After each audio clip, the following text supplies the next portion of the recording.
To start building the rails, first I get all the wood that I need and then plane it all to thickness. And well, that takes quite a while. Next, I can cut parts of them to the right width.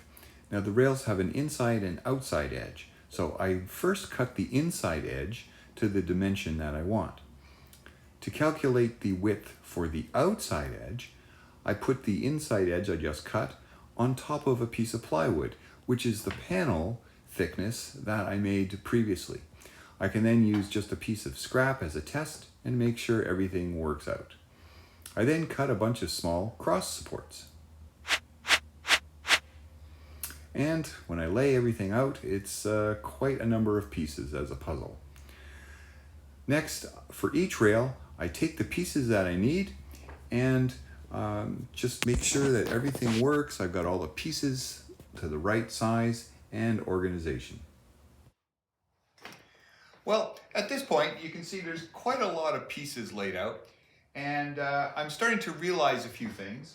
For example, my plan for attaching these pieces was to use a drill bit, but this just won't fit in here. I mean, this physically fits. There's no room for a drive bit.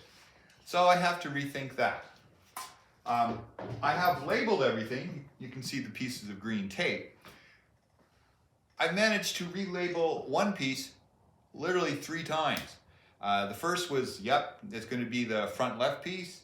But then I looked at it, oh, wait a minute, it's upside down. So I did that. And then I went to cut a piece and looked at it. Oh, it's wrong. I put it back the way it was. I had another piece and I measured it for actually right in this position and I realized it's short. Oh, I have to remake another piece. Are you kidding me? And then I realized, no, actually, it is short here, but it's perfect over here. So in short, the enormity of the project is a little daunting. I've got a lot of pieces in play here. I haven't done a count, but I'm thinking it's probably well over 50 or 60 pieces. So I think what I'm going to do next is actually just kind of pause on the construction, because I think it's actually okay. I've got a few things to figure out how I'm going to attach a few things. But instead, I'll do everyone's favorite activity, which is sanding. It actually makes sense. I can sand a lot of these surfaces now before I start assembling them, and it's just way easier when they're unattached. And hopefully everything will work out a bit later.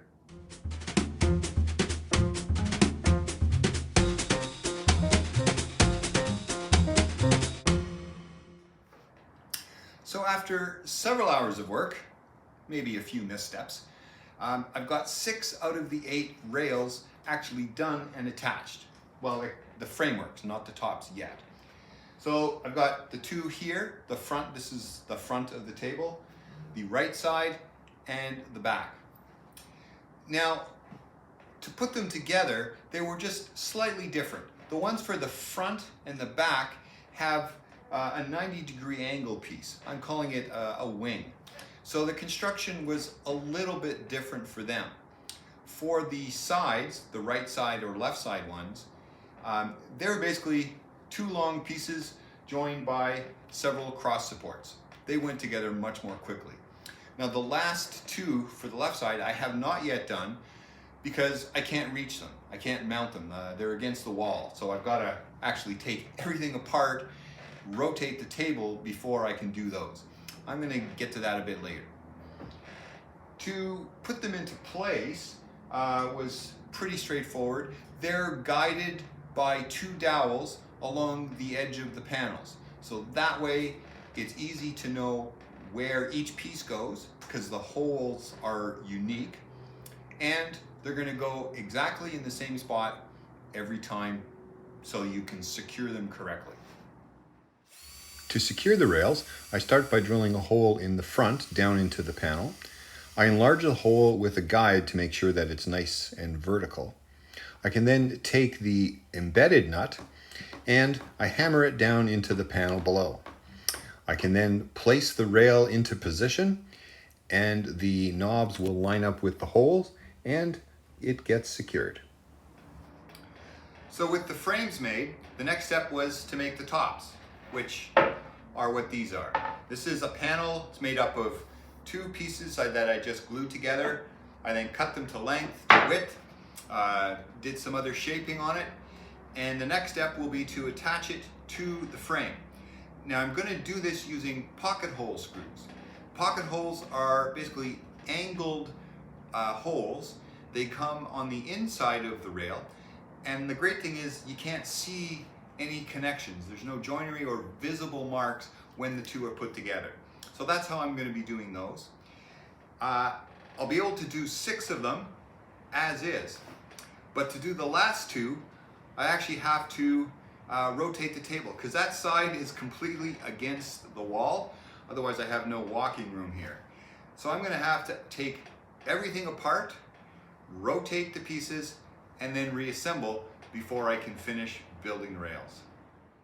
The last step before applying a finish is to make the optional Dungeon Master table.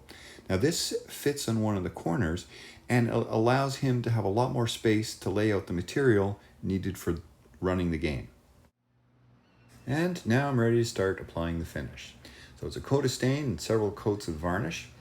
There was a lot to do. I had 2 of these large frames. I had 8 legs, a bunch of rails to do.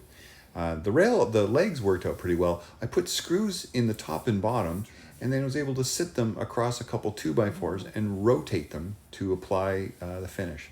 That worked out really well. But there was a lot of pieces.